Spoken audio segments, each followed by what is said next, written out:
Hi there guys, welcome back to my channel. My name is Hector and I'm co-hosted today by Chocolate. Now today I'm coming at you with a herp talk, so if you like these talks, leave a like, subscribe, comment down below on what your opinion on the video, or maybe even a suggestion for a future one. Now today I want to talk about ball python breeding. Breeding ball pythons really isn't too hard. It's, I think, a pretty easy process.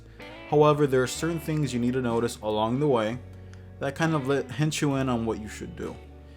Thus, one of the reasons why it's pretty easy to breed these guys. Now, breeding female ball pythons, there are certain requirements your female needs to have in order to properly have her breed. The first one is an age requirement. She needs to be at least 2 years old. This is for giving the snake enough time to reach sexual maturity. This is when the snake is able to produce eggs and is able to produce a clutch.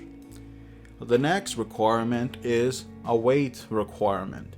Usually the snake needs to be at least 1500 grams. This is just to be sure that the snake is able to withstand the process of developing eggs properly. If the snake is not at least 1500 grams, then you run the risk of the snake reabsorbing those eggs. Pretty counterproductive if you're trying to get a clutch. Now, if you have those two requirements met, you just need to find a suitable male that is producing sperm plugs and pair up with her. Now, in order to increase your chances of a successful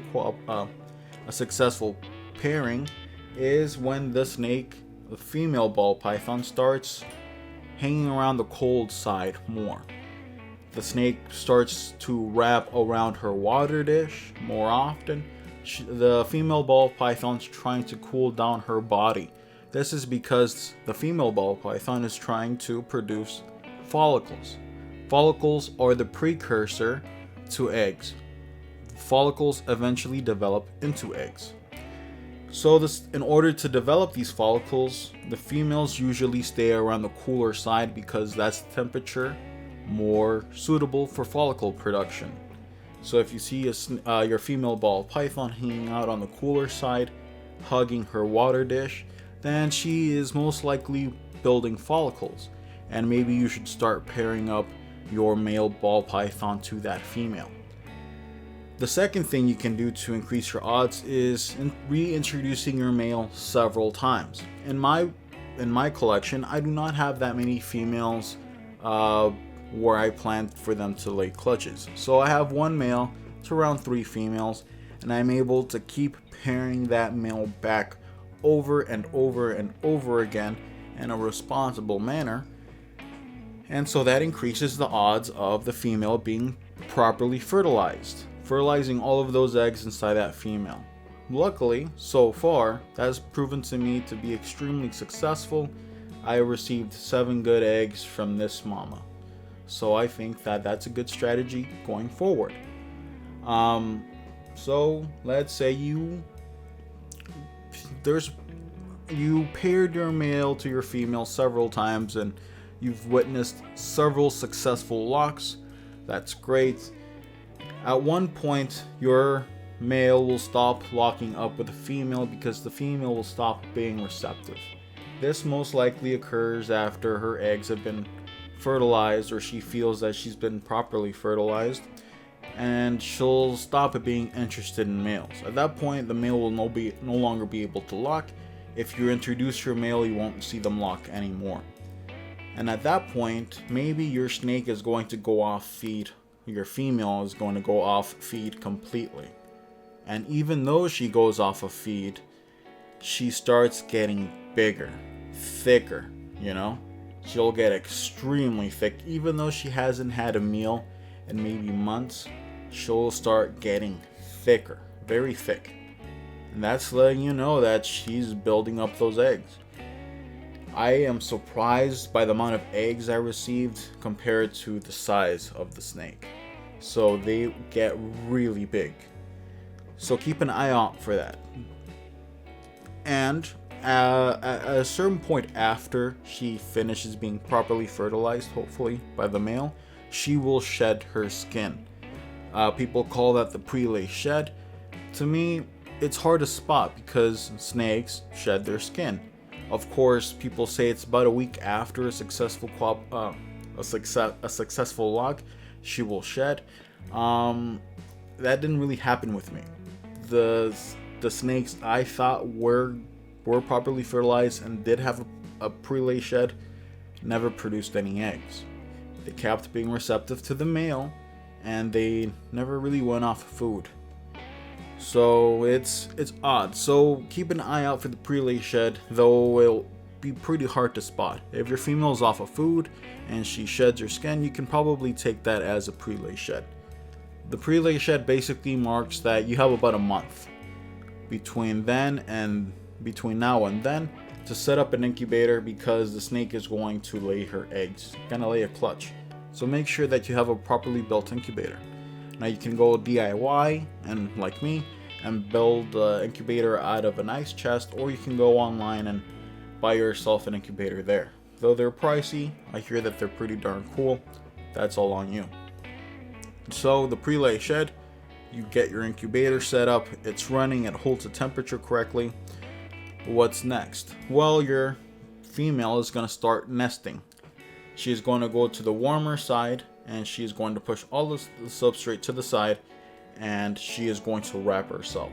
Usually this is a key indication that she's about to drop those eggs. This will probably happen 3 days before she lays eggs. So you want to make sure that you check up on the snake daily once you notice this, because at that point the snake might drop some eggs. You want to be very quick about getting those eggs out of that enclosure and into the incubator. Now, some people they let the snake incubate the eggs. However, I don't see the benefit in that. Yeah, sure, the snake, I don't know, gets the pleasure of getting the eggs to hatch, I guess. However, I think that the eggs have better chances in the incubator.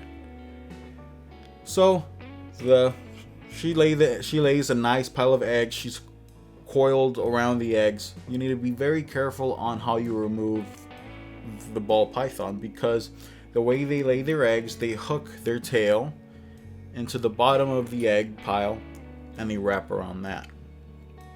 So when you're trying to get your female off of those eggs, usually she's going to be very defensive. So you want to come at her with like a tissue roll. And if she strikes, she's going to bite the tissue roll. And while you're distracting her with a tissue roll, you make sure you go under and you grab her tail and you try to unhook her. The moment you unhook her, it'll be pretty easy to lift the snake off of the pile of eggs. You want to make sure that you have another enclosure or another tub where you can put the female while you sort out the eggs. You have to candle the eggs. Candling basically means that you're running a light through the egg.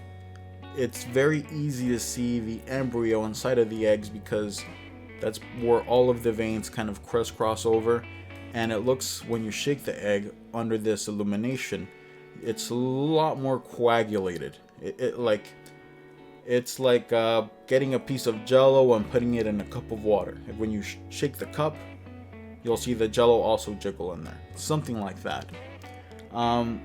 So once you start candling, you want to make sure that that embryo, that thicker jello, is on top of the egg, and you properly mark it just in case if the egg ever gets moved around, you know that where the top of the egg is. And it's also during this time that you're able to see the vein strength. How well is the egg, how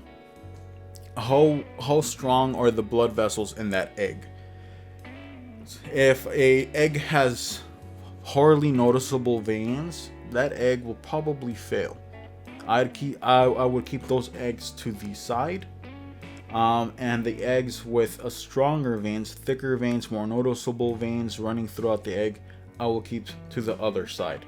This is in order to prevent, if some of those weak veined eggs fail, they will start to produce fungus. You want to make sure that they're in an area with no contact between them and the good eggs that had good veins. Now you incubate that at 100% humidity I use egg racks. You can use whatever, you can use whatever you'd like. Vermiculite, perlite. You can use different types of trays for the eggs. I use easy hatch trays or egg racks, and you incubate them around 88 to 91 degrees Fahrenheit for around 2 months. Now, there is a big discussion online whether or not you should cut eggs. Cutting eggs basically means that you're cutting the eggs for the snake, right? Some people cut the eggs instead of waiting a full 60 days, a full 2 months. Sometimes they cut at 55 days, 5 days earlier than the normal hatch day. And I personally think it's fine, simply because at that point the snake is formed well enough that it really doesn't affect. Obviously, you cannot remove the snake from the eggs if you cut them, so keep an eye out for that. Do not remove the snake from the egg. The snake needs to crawl out of that egg by itself, even if you cut. What I am probably going to do, I'm going to wait the full 2 months, and the moment I see one snake pip, or basically one snake trying to get out of its egg, I'm going to take that as an indication that all of them are about ready to come out, and I'm going to go in and cut all of the snake eggs to see what's inside, and to give all of the snakes an opportunity to get out. Though the chances are very slim, there are times when baby ball pythons are unable to get out of their eggs and they drown in their own embryonic fluid. Though, like I said, this is pretty rare. It does happen, and I just wouldn't want that to happen to any of my snakes. So I'm probably going to cut after the first snake pips, just to be sure. Alright, so that basically covers pretty much everything regarding breeding ball pythons. On the female side, I am going to make a counterpoint video talking about the male's perspective in all of this. Females and ball pythons pretty much get all the love and attention simply because they're the mamas that we love and care for so much, right? However, let's give the male some credit too. So look forward to a video on that. Alright, so thanks for coming by and checking out my video. Like I said, leave your comments down below, your opinions on the video, or maybe a suggestion for a future one. As always, thanks for coming by and checking out my video, and I'll see you guys in the next one.